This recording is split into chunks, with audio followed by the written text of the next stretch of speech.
میں نے کہا کہ یہاں پر عورتوں کو جیسے بھی پسند کیا جاتا ہے، اس سے میرا کیا مطلب؟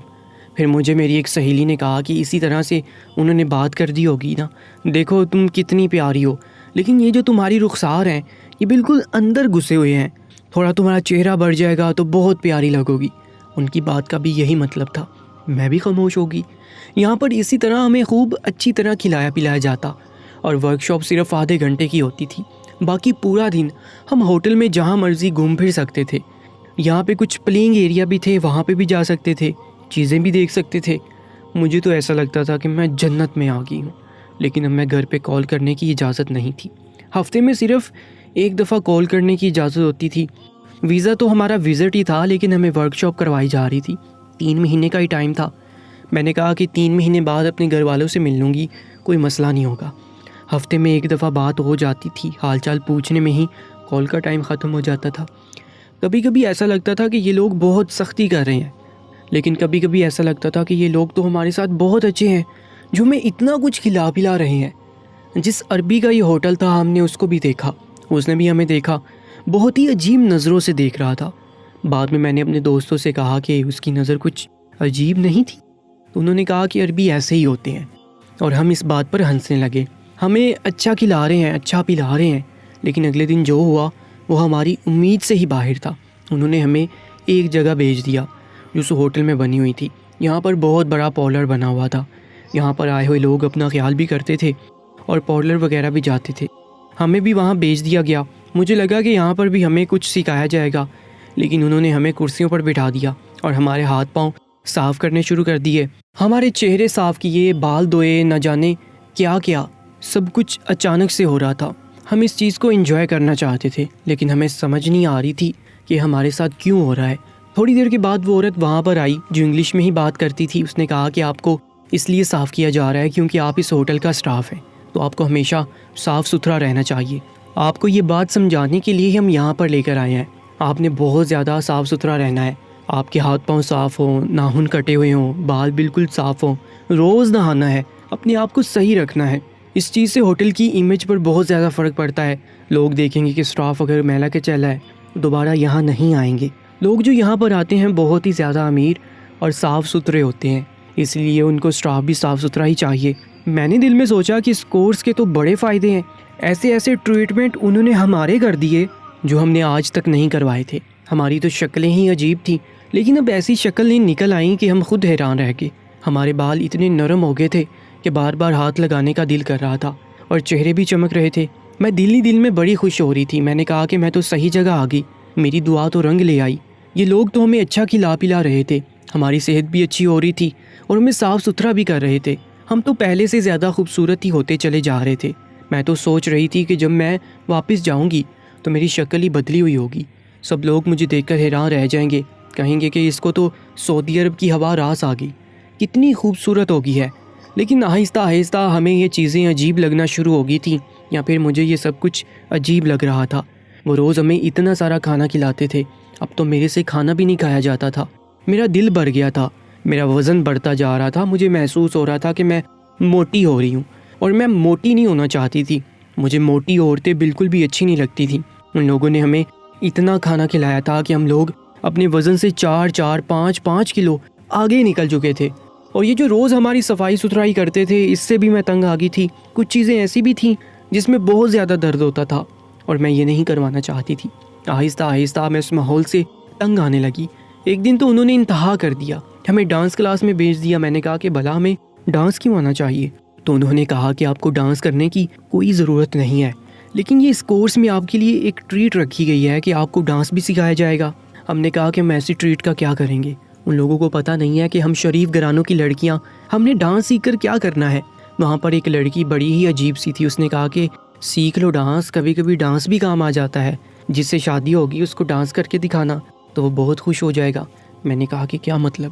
اس نے کہا کہ تمہیں نہیں پتا، مردوں کو عورتوں کا ڈانس دیکھنے کا بڑا شوق ہوتا ہے، یہ جو باہر ادھر ادھر جاتے ہیں ڈانس دیکھنے ہی تو جاتے ہیں، اگر بیوی ڈانس کر کے دکھائے گی تو پھر شوہر باہر کیوں جائے گا؟ میں نے کہا کہ تمہارے خاندان میں ہوتے ہوں گے ایسے مرد، ہمارے خاندان میں ایسا کوئی نہیں ہے۔ میری اس لڑکی کے ساتھ لڑائی ہوگی، وہ یہاں پر پہلے بھی آ چکی تھی اور دوسری دفعہ یہ کورس کر رہی تھی۔ اس نے کہا کہ تمہارے ساتھ تو ایسی ہوگی نا کہ تم ساری زندگی یاد رکھو گے، مجھے اس کی اس بات کی سمجھ نہیں آئی کہ اب اس نے ایسا کیوں کہا، کہ میرے ساتھ کچھ ایسا ہوگا کہ میں ساری زندگی یاد رکھوں گی۔ خیر میرا وقت وہاں پر بہت مشکل ہوتا جا رہا تھا، 1.5 مہینہ گزر گیا تھا، مجھ سے دن نہیں گزارا جا رہے تھے، میں پریشان ہو رہی تھی اور اس روٹین سے میرا دماغ خراب ہو رہا تھا۔ میں نے ایک دن ناشتہ بھی نہیں کیا اور کھانا بھی نہیں کھایا۔ میں نے کہا کہ میں اتنا سارا کھانا نہیں کھا سکتی۔ اس عورت کے پاس میری شکایت چلی گئی کہ یہ کھانا نہیں کھا رہی، اور اس نے مجھے باقاعدہ ڈانٹا کہ تم کھانا کیوں نہیں کھا رہی، ہم تم پہ اتنی محنت کر رہے ہیں، تم کھانا نہیں کھاؤ گی، تمہاری شکل پھر سے بڑی نکل آئے گی۔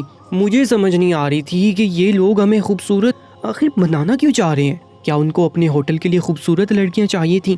ہاں یہ بات تو تھی، یہ تو ہمارے پاکستان میں بھی ہوتا ہے کہ جب آپ کسی جگہ جاتے ہیں تو خوبصورت لڑکیوں کو زیادہ پریفر کرتے ہیں، خاص کر کے بینک کی نوکری میں یا اس طرح کے معاملات میں۔ لیکن یہ لوگ ہمیں خوبصورت سے زیادہ موٹا بنا رہے تھے۔ میں موٹی نہیں ہونا چاہتی تھی۔ ٹھیک ہے کہ میں بہت زیادہ دبلی پتلی ہونے کی وجہ سے اچھی نہیں لگتی، لیکن ابھی میرا وزن اتنا تو بڑھ گیا تھا کہ بس میرے لیے کافی تھا۔ اب اگر میرا وزن اس سے زیادہ بڑھ جائے گا تو میں بدصورت لگنا شروع ہو جاتی۔ مجھے تو میرے کپڑے بھی تنگ ہونا شروع ہو گئے تھے، لیکن انہوں نے ہمارے لیے کپڑے بھی بنوا دیے، اور کپڑے بھی بہت زیادہ خوبصورت تھے۔ مجھے پتہ نہیں کیوں اب کچھ گڑبڑ لگنے لگا تھا، لیکن پھر انہوں نے کہا کہ بس 2 ہفتے بعد آپ کا کورس مکمل ہو جائے گا۔ میں واپس جانے کے لیے تڑپ رہی تھی، فوراً سے واپس جانا چاہتی تھی۔ جتنا ٹائم یہاں گزر گیا بس کافی ہے۔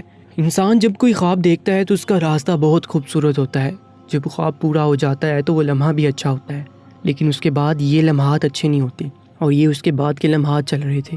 میں نے سعودی عرب دیکھ لیا، اللہ کا گھر بھی دیکھ لیا تھا، یہاں پر ایک اچھا کورس بھی کر لیا تھا، اچھا کھا پی بھی لیا تھا، بس اب میرے لیے کافی تھا۔ اب میں واپس جانا چاہتی تھی، لیکن یہ لوگ ہمیں چھوڑ ہی نہیں رہے تھے۔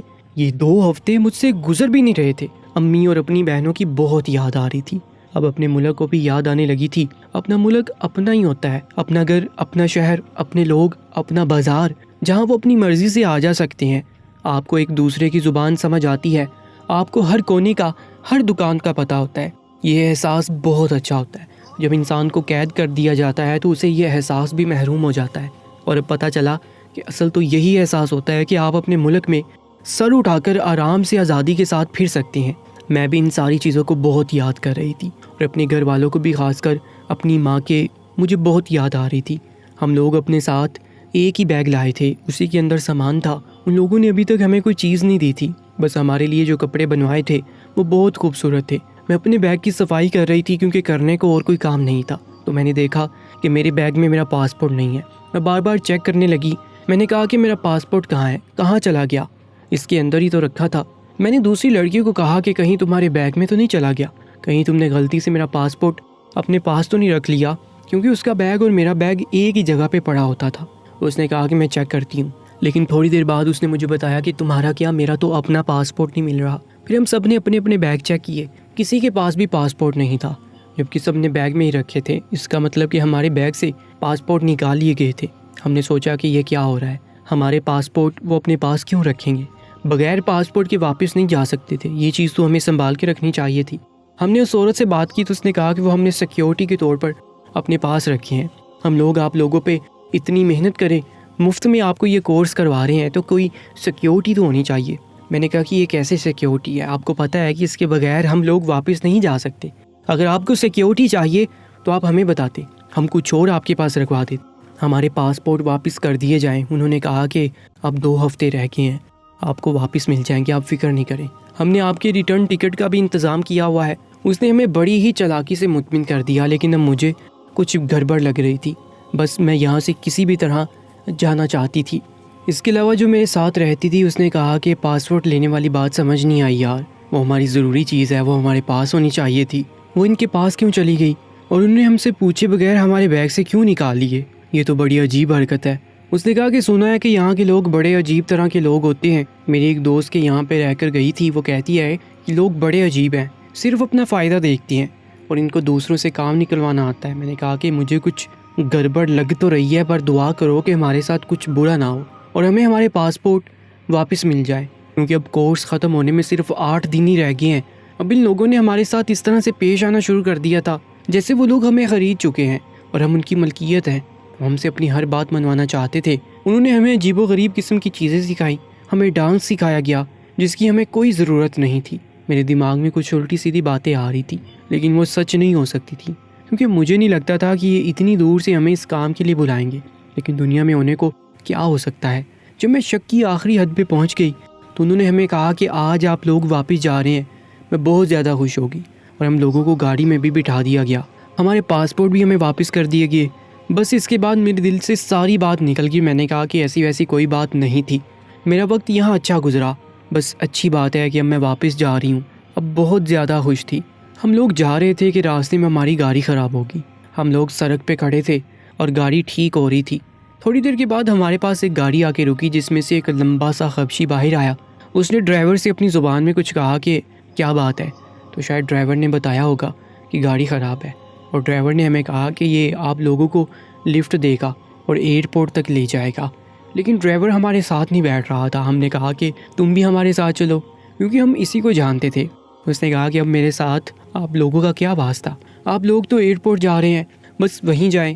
ہم اس کالے حبشی کی گاڑی میں بیٹھ گئے۔ اس کے پاس بہت بڑی گاڑی تھی اور ہم لوگ اس کے اندر بیٹھے تھے اور ہمیں کہیں لے کر جا رہا تھا، لیکن کافی دیر ہو گئی تھی، سفر ختم نہیں ہو رہا تھا، جبکہ مجھے پتا تھا کہ یہاں پر ایئرپورٹ اتنا دور نہیں تھا۔ ہوٹل ہمیشہ ایئرپورٹ کے آس پاس ہی بنائے جاتے ہیں تاکہ اگر کوئی باہر سے آئے تو وہ سیدھا اسی ہوٹل میں آئے۔ ہمیں ویسے بھی یہاں پہ رہتے ہوئے 2-2.5 مہینے ہو گئے تھے، ہم کہیں گئے نہیں تھے، لیکن اتنا تو مجھے پتا تھا کہ ہم ایئرپورٹ نہیں جا رہے تھے۔ مجھے بہت زیادہ ڈر لگ رہا تھا۔ تھوڑی دیر کے بعد ہمیں ایک کمرے میں بھیج دیا گیا۔ گاڑی رک گئی تھی، یہ گھر جیسی جگہ تھی، ہمیں ایک ایئرپورٹ بالکل نہیں لگ رہا تھا۔ انہوں نے ہمیں کمرے کے اندر دھکا دے دیا اور میری آنکھ کھلی تو وہاں پہ 16 اور لڑکیاں بھی بیٹھی تھیں جو ہماری ہی طرح لگ رہی تھی۔ ہم لوگ 5 لڑکیاں تھیں اور وہ کل 16 لڑکیاں۔ ہمیں کہا کہ اگر آواز باہر آئی تو جان سے مار دیں گے۔ ہمیں بری طرح سے پٹخ دیا گیا۔ دل کو احساس ہو گیا تھا کہ کچھ برا ہونے والا ہے۔ ہم لوگ پھنس چکے تھے۔ ان لڑکیوں نے بتایا کہ ہم نے بھی اسی طرح کورس اور نوکری کا جھانسا دے کر لائے تھے اور اب ہمیں یہاں پہ قید کر لیا۔ ان لوگوں نے ہمیں سجایا سنوارا، ہمیں صاف کیا، ہمارا وزن بڑھایا کہ مجھے یہ لوگ بیچنا چاہتے ہیں اور یہاں پہ موٹی عورتوں کو پسند کیا جاتا ہے۔ میں نے کہا کہ یہ لوگ ہمارے ساتھ کیا کریں گے؟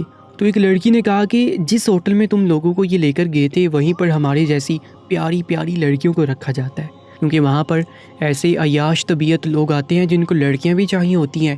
ہم لوگ اسی ہوٹل کا حصہ ہیں، ہم سے ہی ان لوگوں نے پیسے کمانے ہیں۔ یہ سن کر میری روح فنا ہو گئی۔ میں نے کہا کہ اب کیا ہوگا، کیا کریں گے؟ ہم لوگوں کی گاڑی کچھ خراب ہوئی تھی، انہوں نے ہمیں کچھ دیر کے لیے یہاں رکھا ہے، اس کے بعد ہمیں یہاں سے اسی ہوٹل کی ایک دوسری برانچ میں لے جانے والے تھے۔ ہمیں بہت ڈر لگ رہا تھا۔ تھوڑی دیر کے بعد انہوں نے کہا کہ باہر آ جاؤ، گاڑی ٹھیک ہو گئی ہے۔ میں نے ان لڑکیوں کو کہا کہ آ رہی ہے باہر، اگر ابھی ہم نے کچھ نہیں کیا تو ہماری زندگی برباد ہو جائے گی۔ انہوں نے ہمیں دوسری گاڑی میں ڈال دیا۔ میں نے لڑکیوں کو کہا کہ ہماری مدد کریں، کچھ کریں۔ انہوں نے کہا کہ نہیں، اگر ہم نے غلطی سے بھی کوئی حرکت کی تو یہ ہمیں جان سے مار دیں گے۔ وہ بہت ڈری ہوئی تھی، کسی نے بھی میری بات نہیں مانی، میرا ساتھ دینے کی کوشش نہیں کی۔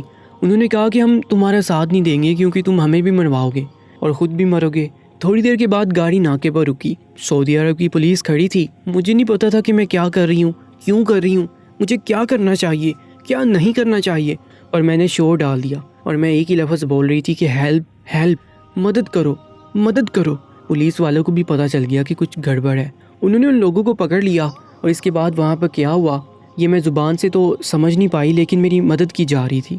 پھر ایک عورت کو بلایا گیا جس کو اردو بولنی آتی تھی، اس نے ہم سے بات کی۔ میں نے اس کو سب کچھ بتایا، وہ حیران رہ گئے۔ اس نے مجھے بتایا کہ یہ بہت بڑا گروہ ہے اور ہم کب سے ان کو پکڑنے کی کوشش کر رہے ہیں۔ اس پاک سرزمین پر بھی اسی طرح کے لوگ ہیں جو اس طرح کی حدتیں کرتے ہیں۔ آپ نے بہت اچھا کیا، آپ ڈرے نہیں، آپ کے ساتھ کچھ برا نہیں ہوگا، ہم لوگ آپ کے ساتھ ہیں، آپ کی مدد کریں گے۔ ہمارے پاسپورٹ ہمارے پاس تھے، انہوں نے ہماری ٹکٹوں کا انتظام کیا اور ہمیں واپس بھیجا۔ جب میں واپس آئی تو بہت ڈری ہوئی تھی، پریشان تھی، موت کے منہ سے نکل کر آئی تھی، ایسی جگہ پھنس گئی تھی جہاں میری عزت کو بھی خطرہ تھا اور زندگی کو بھی۔ لیکن گھر آ کر یہ بات کسی کو بھی نہیں بتائی، کیونکہ جو ہونا تھا وہ تو ہوا نہیں، لیکن بتاتی تو وہ لوگ پریشان رہتے، ڈر جاتے، اس لیے خاموش رہی۔ پر مجھے رات کو خواب آتے ہیں، میں اچانک سے ڈر جاتی ہوں، ان لوگوں کی شکلیں میری آنکھوں کے آگے آ جاتی ہیں۔ وہ کس طرح ہمیں جانوروں کی طرح تیار کر رہے تھے، جیسے کسی بکری کو زیادہ کھلایا جاتا ہے تاکہ وہ موٹی ہو جائے اور اس کی اچھی قیمت لگ سکے، اور ہم لوگ بیوقوف بنتے ہی چلے جا رہے تھے۔ میرے ساتھ جو کچھ بھی ہوا وہ میری زندگی کا سب سے بڑا تجربہ تھا، لیکن اس سے بھی مجھے زندگی میں تجربہ ضرور حاصل ہوا۔ میں نے واپس آ کر اپنے آپ کو ایک بدلا ہوا انسان پایا، میرے اندر بہت پختگی آ گئی تھی، مجھے چھوٹی چھوٹی چیزوں کی فکر نہیں تھی، میں نے اپنے خواب چھوڑ دیے تھے اور حقیقت کو گلے لگا لیا تھا۔ میں ابھی بھی نوکری کرتی ہوں، اپنے گھر کو چلاتی ہوں، لیکن اب میرے دل میں کوئی بھی خواب نہیں ہے۔ خواب انسان کو بہت ذلیل کرواتے ہیں۔ اپنے خواب کو پورا کرنے ہی میں وہاں پر گئی تھی، اور اگر میرے ساتھ کچھ برا ہو جاتا تو اس کی ذمہ دار میں خود ہوتی۔ خود کو کبھی معاف نہیں کر پاتی، کیونکہ ہم کسی اور پہ تو غصہ کر سکتے ہیں لیکن خود کو کبھی معاف نہیں کر پاتے۔ پتہ نہیں کس کی دعائیں تھی کہ میں وہاں سے واپس آ گئی۔ بس میں سب کو یہی بتانا چاہتی ہوں کہ اس طرح کے لوگوں سے بچ کے رہیں اور ایسے لوگوں کے جال میں نہیں پڑیں۔ یہ لوگ بڑے خطرناک ہیں، ہماری نفسیات سے کھیلتے ہیں، ان کو پتہ ہے کہ ہمیں کیا چاہیے اور کیا نہیں، اور وہ اسی چیز کو ہتھیار بنا کر ہمارے اوپر وار کرتے ہیں۔ امید کرتی ہوں کہ میری زندگی کی کہانی سے سب کو کچھ نہ کچھ سیکھنے کو ضرور ملے گا۔ دوستو، ایسے ہی سچے واقعات اور کہانیوں کے لیے ہمارے چینل کو سبسکرائب کر لیجیے گا، نہ بہت زیادہ خیال رکھا کریں۔ انشاءاللہ ملاقات ہوگی ایک نئی ویڈیو میں، تب تک کے لیے اللہ نگہبان۔